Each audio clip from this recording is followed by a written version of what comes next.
एक बार की बात है, गांव के एक बड़े और आदर्शनीय सरपंच राम प्रसाद नामक व्यक्ति थे। राम प्रसाद गांव के निवासियों के बीच बहुत ही प्रसिद्ध थे क्योंकि उनके नेतृत्व में गांव बहुत विकसित था और लोग उन्हें अपना आदर्श मानते थे।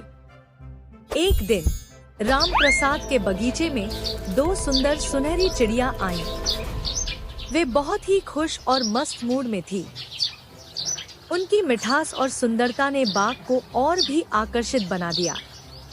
राम प्रसाद ने चिड़ियों को देखकर उन्हें बहुत पसंद किया और उनके साथ खेलने का मन हुआ।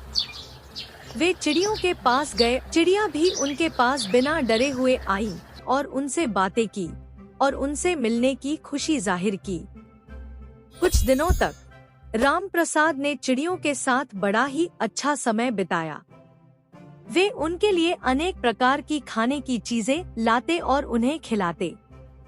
एक दिन राम प्रसाद को यह देखकर अच्छा नहीं लगा कि उसकी चिड़िया उसके साथ इतना ज्यादा वक्त बिताने के बाद भी बाग में ही बंद है। उन्होंने समझा कि यह उनकी जिम्मेदारी है कि वे चिड़ियों को उनकी आजादी दें।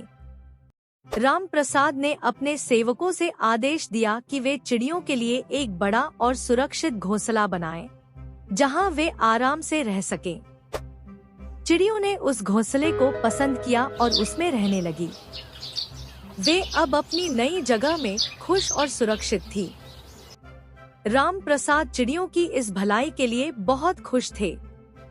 वे समझ गए कि अपने साथीदारों के प्रति सहयोग और समर्थन ही सच्ची खुशियों का स्रोत है।